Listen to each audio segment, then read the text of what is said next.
Hello বন্ধুরা, welcome back to my channel. আমি সঙ্গীতা। আশা করি তোমরা সবাই খুব ভালো আছো আর আমিও খুব ভালো আছি। আজকে আমি কিন্তু আমার লাইফস্টাইল ব্লগ নিয়ে আসিনি। আজকে আমি তোমাদের সাথে আমার একটা অভিজ্ঞতা শেয়ার করব। আজকে আমি তোমাদের সাথে মূলত আমার অ্যাকনে জার্নি শেয়ার করব।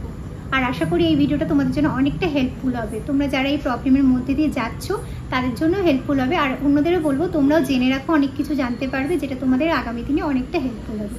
মানে আমার অ্যাকনে জার্নি থেকে আমি কি কি শিখেছি, মানে কি করা উচিত কি করা উচিত না, সমস্ত কিছু আমি তোমাদের সাথে শেয়ার করবো। আর তার সাথে এটাও শেয়ার করব আমি কি করে এই অ্যাকনে প্রবলেম থেকে বেরিয়ে এসেছি। তো চলো শুরু করা যাক। আমার পিম্পল জার্নির এক্সপিরিয়েন্স তোমাদের সাথে শেয়ার করার আগে তোমাদের সাথে ক্লিয়ার হয়ে নিই যে পিম্পলটা কেন হয়, যেটা আমরা অনেকেই হয়তো জানি না। স্পেশালি যখন আমরা ছোট ছিলাম, যখন আমাদের প্রথম লাইফে পিম্পল হয়, তখন তো আমরা ম্যাক্সিমাম জনাই জানি না এটা। তো বলি, পিম্পল প্রথমত হয় আমাদের হরমোনের চেঞ্জ হয় যখন, মানে আমাদের ছোট বয়সে যেটা হয়, মানে 13 বছর থেকে 20 বছর বয়সে যে সময়টা হয়, ওটা কিন্তু ন্যাচারাল, ওটা আমাদের হরমোন চেঞ্জ হয় তার জন্য হয়, ওটা নর্মাল। এছাড়া আমাদের ডেইলি রুটিন, যেটা আমাদের লাইফস্টাইল হঠাৎ করে যদি চেঞ্জ হয় তাহলে কিন্তু পিম্পল হয়। এছাড়া আরও অনেক রকম কারণ হয়েছে। তো আমরা যদি রাত জাগি বা খুব মানসিক প্রেশারে থাকি তখনও কিন্তু পিম্পল হয়। এছাড়া মেয়েদের যখন নানা রকম সমস্যা হয় তখনও হয়। তো বিভিন্ন কারণে হতে পারে। তো পিম্পল তো বিভিন্ন কারণে হয়, কিন্তু পিম্পলটা হলে আমরা এটাকে কী করে সলভ করবো, কী করে এই পিম্পলটাকে আমাদের থেকে দূরে রাখবো, সেগুলো আজকে আমার এই এক্সপিরিয়েন্স থেকে তোমরা অনেক জানতে পারবে। তো প্রথমেই বলি, আমার লাইফে প্রথম পিম্পল হয় আমি যখন ক্লাস 11-এ পড়ি। ওটা হরমোনাল চেঞ্জের কারণে হয়েছিল, ওটা স্বাভাবিক। তখন থেকে আমার একটা পিম্পল হতো। তো তখন ওই প্রবলেমটা ছিল যখন, তখন কিন্তু আমি ডাক্তারও দেখিয়েছিলাম। ডাক্তার দেখিয়ে আমার ভালো তো হয়নি, উল্টে আমার খারাপ হয়ে গেছিলো। আমার মুখে ওষুধ লাগিয়ে এইখানটাতে একটা স্পট হয়ে গেছিলো, এমন মানে ওটা ওষুধে পুড়িয়ে দিয়েছিল। স্পটটা হয়ে যাওয়ার পরে তখন ডাক্তার বলেছিল স্পটটা এমনি যাবে না, ওটা লেজার ট্রিটমেন্ট করতে হবে। তো আমি ফাইনালি লেজার ট্রিটমেন্ট করিনি, ঘরোয়া একটা উপায়ে আমি ওই ডাক্তার তুলে ফেলেছিলাম। সেটা কী করে তুলেছিলাম সেটা অন্যদিন কোনোদিন তোমাদের সাথে শেয়ার করব। এখন যেটা বলি, মানে পিম্পল হলে আমরা কি করে এটা থেকে বেরোবো, সেটা হলো আমার যখন প্রচুর পরিমাণে পিম্পল হয়েছিল, মানে এটা আমার অ্যাডাল্ট অবস্থায় হয়েছিল। মানে আমার একটা ডগ আছে, ডগটার আমি যখন প্রথম বেবি নিই তখন আমার লাইফস্টাইল পুরো চেঞ্জ হয়ে গেছিলো। মানে সকালের খাবার দুপুরে খাচ্ছি, দুপুরেরটা রাতে খাচ্ছি, সারা রাত জেগে রয়েছি। তো এই কারণে আমার হয়েছিল, মানে আমার লাইফস্টাইলে হঠাৎ করে চেঞ্জ হয়ে গেছিলো। তখন আমার প্রচুর পিম্পল হয়েছিল, মানে গোটা মুখ ছোট ছোট টেনি বাম্পসে ভরে গেছিলো। আর সেগুলো আস্তে আস্তে পিম্পল হয়ে মানে বাজে অবস্থা গেছিলো। তখন আমি ডাক্তার দেখিয়েছিলাম, কিন্তু ডাক্তারের কোনো ওষুধ আমার কাজ করছিল না। তারপর আমি অন্য একটা ডাক্তার দেখাই, সেখানের ওষুধটার কাজ করার থেকে আমার লাইফস্টাইলে আমি কিছু চেঞ্জ করেছিলাম, সেটাও কাজ দিয়েছিল। তার ওখানে একটা ওষুধেও খুব কাজ দিয়েছিল।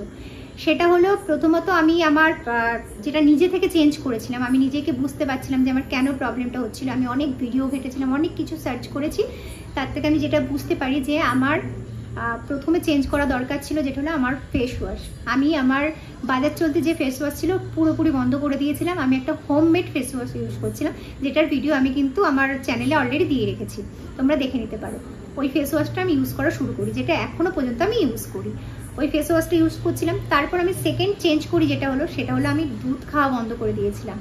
মানে অনেকে হয়তো বলবে এটা ফালতু, কিন্তু আমি নিজেকে দেখে মানে শিখেছিলাম। কারণ আমাদের বাড়িতে সবাই রাত্রেবেলা ঘুমানোর আগে দুধ খায়, তো আমিও খেতাম। তো আমি ফিল করতাম যখনই আমি দুধ খেতাম পরের দিনকে আমার পিম্পলের বাড়াবাড়ি হতো। তো আমি নিজে বন্ধ করে দিই, যখন দেখলাম আমি দুধটা খাওয়া বন্ধ করে দিচ্ছি তখন কিন্তু আমার পিম্পলে কমতে শুরু করে দিচ্ছিল। তো আমি বলবো তোমরা একবার ট্রাই করে দেখতে পারো, মানে ডাইরেক্ট মিল্ক খাওয়াটা বন্ধ করে দিতে পারো কিছু দিনের জন্য।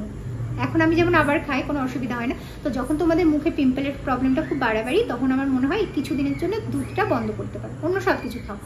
তো দুধ খাওয়া আমি বন্ধ করে দিয়েছিলাম। আর সেকেন্ড আমি যেটা করেছিলাম, স্নান করতে যাওয়া বা মুখ মোছার জন্য আমি কিন্তু আমার বডিতে যে টাওয়াল ইউজ করি সেই টাওয়ালটা কিন্তু ইউজ করতাম না। মানে বডির জন্য আমি আলাদা টাওয়ালটা ইউজ করতাম, আর আমি একটা ছোট রুমাল ইউজ করতাম, যেটা আমার ফেসের জন্য আমি আলাদা করে ইউজ করতাম। মানে আমি স্নান করতে যাই বা যাই করতে যাই দুটো জিনিস নিয়ে যেতাম, মানে বডির জন্য আলাদা টাওয়াল আর মুখের জন্য আলাদা, যেটা আমি এখনও করি। আর থার্ড তোমরা যেটা করবে সেটা হলো, তোমরা যে পিলোতে শো, মানে যে বালিশে শো, সেই বালিশের কভারটা 2 দিন 3 দিন অন্তর অন্তর অবশ্যই চেঞ্জ করবে। কারণ আমরা রাত্রের অনেকটা টাইম বালিশে শুই, তো বালিশে এরকম মুখ দিয়ে শুই, তোমাদের মুখে যে ঘামটা হয় সেটা বালিশে লাগে, তো ওইখান থেকে আমাদের কিন্তু মুখে পিম্পল হতে পারে। তো বালিশের কভারটা চেঞ্জ করবে কদিন অন্তর অন্তর। ঠিক আছে, এইগুলো। আর এবার বলি, পিম্পল হলে আমরা অনেকে কি করি বলতো, ময়েশ্চারাইজার ইউজ করি না, আর অনেকে সানস্ক্রিন ইউজ করি।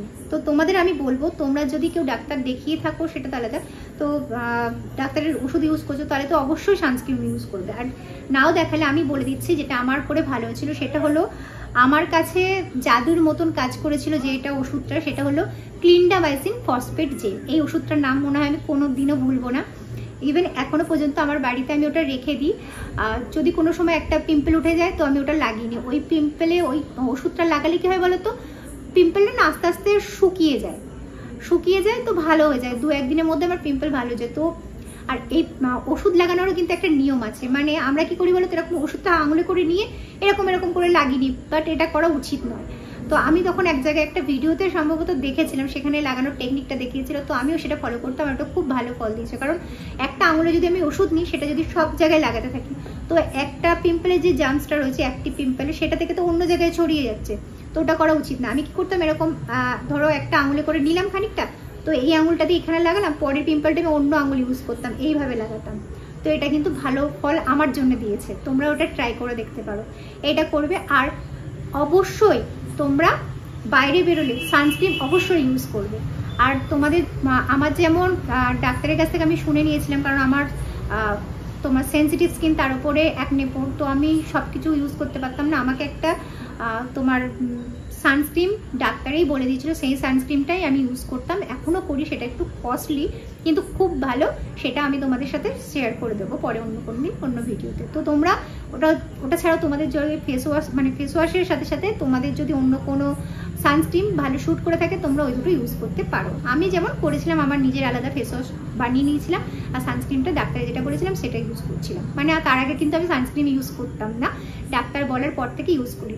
আর ময়েশ্চারাইজার, আমাদের অনেকের ধারণা থাকে যদি আমার স্কিন অয়েলি হয়, ময়েশ্চারাইজার দিলে আরও হয়তো আমার স্কিন খারাপ হয়ে যাবে, তো আরও তেল হবে মুখে, বাট না, ময়েশ্চারাইজার তোমরা ইউজ করো। তো যেমন স্কিন টাইপ সেই অনুযায়ী ময়েশ্চারাইজার রয়েছে। তো তোমাদের যদি কারোর অয়েলি স্কিন হয়ে থাকে, তো জেল বেস যে ময়েশ্চারাইজার আছে সেটা ইউজ করতে পারো। যেমন আমার যখন পিম্পল হতো তখন আমি অ্যালোভেরা জেল ইউজ করতাম, মানে হার্বালের আমি একটা অ্যালোভেরা জেল ইউজ করতাম ময়েশ্চারাইজার হিসেবে। তোমরা ওটা ইউজ করতে পারো, ওটা শীতকাল বলো গরমকাল বলো অল টাইম ইউজ করা যেতে পারে। তোমাদের যার যেটা শ্যুট করে তোমরা সেটা করো, কিন্তু ময়েশ্চারাইজার ইউজ করো। আর তোমাদের যেটা বলার সেটা হলো, ওই যে খাবারের জিনিসগুলো ঠিকঠাক দেখবে। আর ওষুধ আমাকে ডাক্তারের 2টো ওষুধে দিয়েছিল, কিন্তু আমার মনে হয় ওষুধের সেরকম কাজ হয়নি। আমার মেনলি আমার রুটিনটা আমি যখন চেঞ্জ করে নিই, এটাতে খুব ভালো কাজ দিয়েছিল। আর ওই যেই ওষুধটা বললাম ক্লিন্ডামাইসিন ফসফেট জেল, এই ওষুধটা দারুণ। এই ওষুধটা রাত্রেবেলা ইউজ করো, দিনের বেলা করবে না। রাত্রেবেলা ভালো করে মুখটা ফেস ওয়াশ করে আসবে, করে এসে এই ওষুধটা আমি যেমন বললাম ওইভাবে ইউজ করবে, মানে আঙুলে নিয়ে এই আঙুলেরটা ওই আঙুলেরটা এভাবে দেবে, ঠিক আছে? এইভাবে দিয়ে রাত্রেবেলা শুয়ে পড়বে, ব্যাস। সকালবেলা মুখ ওয়াশ করে নিচ্ছে যেমন ওয়াশ করে নেবে, আর বাইরে গেলে সানস্ক্রিন অবশ্যই ইউজ করবে। আর তোমাদেরকে বলবো, এই ক্লিন্ডামাইসিন ফসফেট জেল যে ওষুধটার কথা আমি বলছি, এটার জন্য কোনো প্রেসক্রিপশন লাগে না। এটা তোমরা যে কোনো মেডিকেল শপে গিয়ে বললেই তোমাদের দিয়ে দেবে, কারণ এটা একটা কমন ওষুধ, প্রায় সব দোকানেই থাকে। তোমরা এমনি যে কোনো দোকানে গেলে গিয়ে বললেই তোমাদের এটা দিয়ে দেবে। আর তোমাদেরকে বলবো, ময়েশ্চারাইজারটা নিয়ে যদি কারোর মনে সংশয় থাকে যে আমার অয়েলি স্কিন, ময়েশ্চারাইজার ইউজ করবো কি করবো না, তো তোমাদের বলবো তোমরা ওই যেটা আমি বললাম যে ওয়াটার বেস বা জেল বেস যে ময়েশ্চারাইজার থাকে ওগুলো ইউজ করো। আর যদি তোমার মনে হয় যে না আমার প্রচুর বেশি মুখটা সোয়েট করছে, মানে ঘামছেই হচ্ছে, তো তোমরা যখনই ওই বললাম ওষুধটা লাগালে এমনি মুখটা টান ফিল হবে হালকা হালকা, তখনই হালকা ইউজ করো। তবে ইউজ করো, মুখটাকে একদম ড্রাই হতে দিও না। একদম ড্রাই হয়ে গেলেও কিন্তু আমাদের মুখে তোমার একনে কিন্তু বাড়ে। তো ওটাই বলবো, তো তোমাদেরকে এটাই বলবো, আমি যেগুলো বললাম সেগুলো তোমরা ফলো করো। আশা করি তোমাদের খুব ভালো হবে, খুব হেল্পফুল হবে। আর আমি যে সানস্ক্রিনটার কথা বলছিলাম সেটা যদি তোমরা, আমি ভাবছিলাম অন্য ভিডিওতে বলবো, বাট তোমাদের যদি মনে হয় তোমরা কিনতে পারো। ওটার নাম হচ্ছে অ্যাকনে ইউভি। ওটা অ্যাকনে ইউভি, ওটা অনলাইনেও পাওয়া যায়, অফলাইনেও পাওয়া যায়। তোমরা চাইলে ওটা ইউজ করতে পারো। আর যদি মনে করো যে না ওটা খুব কস্টলি, ওটা একটু কস্টলি, আর আমার ঠিক দামটা মনে নেই, 800 850 এরকম কিছু একটা হবে। আর তোমাদের যদি মনে হয় ওটা কস্টলি, তো তোমরা ওটা স্কিপ করে যাও, তোমাদের যে সানস্ক্রিনটা শ্যুট করে তোমরা সেটাই ইউজ করো। বাট ইউজ করো, সানস্ক্রিন অবশ্যই ইউজ করো। আর তোমাদেরকে বলবো, আমি যে নিয়মগুলো বললাম সেগুলো একটুখানি ফলো করো, আশা করি তোমাদের জন্য অনেক হেল্পফুল হবে। কারণ আমার জন্য প্রচণ্ড হেল্পফুল হয়েছে, আমি চাই তোমাদেরও হেল্পফুল হোক, তোমরাও ভালো হয়ে যাও। তোমরা যারা এই প্রবলেমের মধ্যে দিয়ে আছো তাড়াতাড়ি এই প্রবলেমটা থেকে বেরিয়ে আসো। আর তোমরাও খুব ভালো হেলদি স্কিন পাও। আমি বলছি না যে আমার হেলদি স্কিন, আমি খুব ভালো ইয়েতে রয়েছি। তো আমার তো প্রবলেম রয়েছে, কারণ আমি তো বললাম আমার সেন্সিটিভ, তারপর অ্যাকনে। তো আমার এই প্রবলেমগুলো আগে প্রচুর হিউজ ছিল, এখন কমে গেছে। তো আমারও মাঝে মধ্যে পিম্পল বেরোয়, আর বেরোলে সেটাকে আমি জানি কি করে ঠিক করতে হয়। তো আমি সেইভাবে ঠিক করার চেষ্টা করি। ইভেন 2-1 দিন আগেও আমার পিম্পল হয়েছিল, তো এখন জানি না বোঝা যাচ্ছে কিনা, এখন কমে গেছে। এখন একটু গরমের জন্য হালকা হালকা 2-একটা র্যাশ বেরিয়েছে। তবে হ্যাঁ, আমার যেটা প্রবলেম হয় সেটা হলো পিম্পল আমার একটা হলো সেটা থেকে আমার দাগ স্পট হয়ে যায়। সেটা আমি খোটাখুটি করি বা নাই করি, কিন্তু আমি সেটা দাগ কি করে আমি রিমুভ করি সেটাও তোমাদের সাথে শেয়ার করব, কিন্তু অন্য কোনো ভিডিওতে। চলো আজকের জন্য ভিডিওটা এখানে শেষ করছি। আর হ্যাঁ, ভিডিওটা কেমন লাগলো অবশ্যই কমেন্ট করে জানাবে। ভালো লাগলে একটা লাইক করে দিও। আর যারা তোমাদের বন্ধু বান্ধব পরিচিতদের মধ্যে রয়েছে, যারা এই প্রবলেমটা ফেস করছে, তাদেরকে ভিডিওটা অবশ্যই শেয়ার করে দিও। অনেক কিছু জানতে পারবে, আশা করি তাদের জন্য অনেকটা হেল্পফুল হবে। চলো দেখা হচ্ছে পরের ভিডিও, ততক্ষণের জন্য বাই বাই।